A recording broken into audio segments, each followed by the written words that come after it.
Neza est un enfant guerrier au destin exceptionnel, une figure populaire de l'imagerie chinoise. Nombre d'histoires narrent les exploits de ce personnage mythique contre les démons ainsi que les esprits. Bonjour à tous, c'est Malicus. Aujourd'hui on s'intéresse à Neza, l'enfant insolite.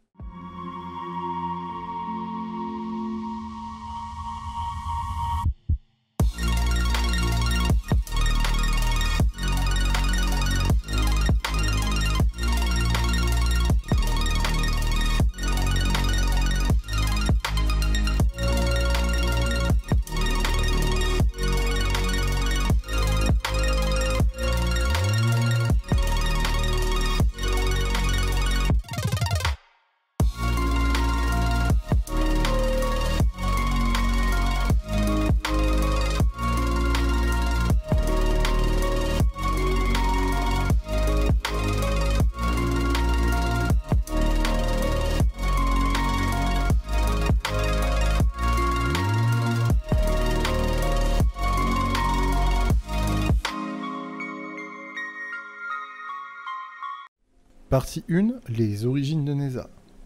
Neza est le fils et l'assistant de Li Jing, un général de la dynastie Shang qui date de 1600 à 1046 avant Jésus-Christ. Chef déifié de l'armée céleste, chargé de mettre au pas les esprits malfaisants qui s'opposent aux dieux ou importunent les hommes, eh bien Li Jing était un général très important. Le jeune garçon, au pouvoir extraordinaire, est assez célèbre pour sa confrontation épique avec Hao Guan, le roi dragon de l'Est. La naissance de Neza fut l'une des plus singulières. Sa mère, Yinchi, le mit au monde après une grossesse de 3 longues années ainsi que 6 mois. Une nuit qu'elle rêvait qu'un immortel passait un plumeau sur son ventre, le lendemain, elle accoucha d'une grosse boule de chair qui tournait sur elle-même. Quelle ne fut pas la déception de Li Jing quand il vit cette masse informe. Il était impensable que son fils soit cette chose. Li Jing dégaina son épée afin de trancher la masse de chair, pensant que la situation était due à un phénomène démoniaque. À peine avait-il commencé à trancher la boule de viande qu'il entendit un cri. Il ouvrit la masse ovoïde en deux et découvrit à l'intérieur une fleur de lotus, encore une fois, dont les pétales dépliés révélèrent un bébé écarlate et maquillé. Ses yeux renvoyaient une lumière dorée et ses cheveux étaient rassemblés en 2 petits chignons sur le haut de son crâne. Il avait sur le ventre un ruban rouge du jour de brume, et dans sa main droite, il tenait l'anneau cosmique, le cercle du ciel et de la terre. C'est donc ici un fils exceptionnel que venait de rencontrer Li Jing. Partie 2, 2 roues de feu, le cadeau de Tai Zenren.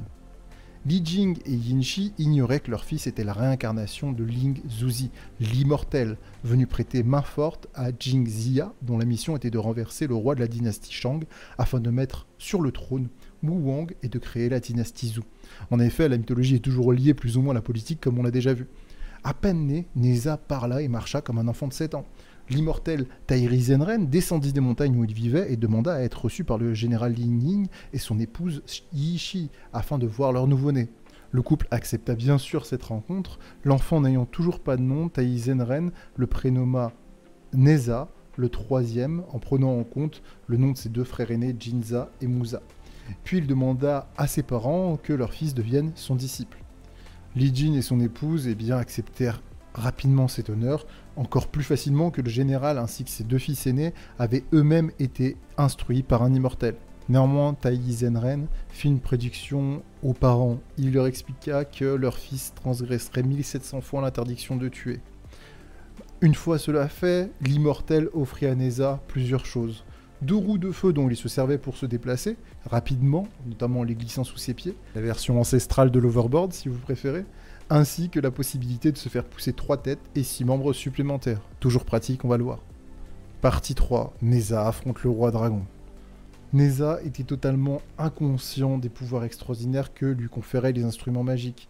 Ce jusqu'au jour où, se baignant proche de la mer, il lança le cerceau cosmique. Cela provoqua des secousses qui agitèrent les eaux et ébranlèrent le palais du roi dragon de la mer orientale, le roi dragon qui se nommait Hao Guang. Celui-ci envoyait ses sentinelles à la recherche du responsable de ces turbulences.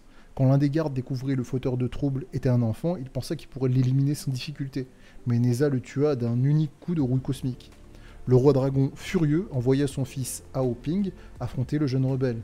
Neza mena un rude combat contre l'héritier du roi dragon avant de l'oxyre. Le roi dragon était en rage, il voulut dénoncer les agissements de l'enfant à l'empereur de Jade, mais Neza se précipita au palais du roi suprême avant lui. Quand le roi dragon arrivera au palais de l'empereur de Jade, Neza se rendit invisible et le roi de coups sans lui laisser le temps de réagir.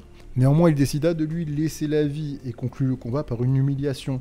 Il le changea en dragon bleu.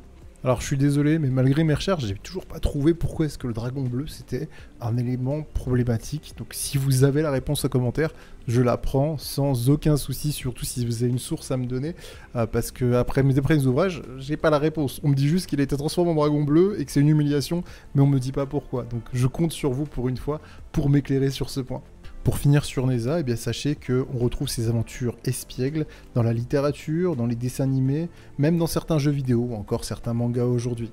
Voilà, c'est tout pour moi. J'espère que ce petit épisode sur Neza vous a plu. Si ça vous a plu, n'hésitez pas à me le dire en commentaire, à lâcher un pouce bleu, à vous abonner. Vous connaissez la musique, ça sert énormément à la chaîne et c'est gratuit. Je vous remercie encore une fois d'avoir suivi cette vidéo jusqu'au bout. Je vous dis à la prochaine pour nos aventures. N'hésitez pas à regarder les autres playlist que vous avez sur l'histoire et les autres épisodes sur la mythologie chinoise qu'on a fait jusqu'à présent. Prenez soin de vous, c'était Melicus. Ciao, ciao.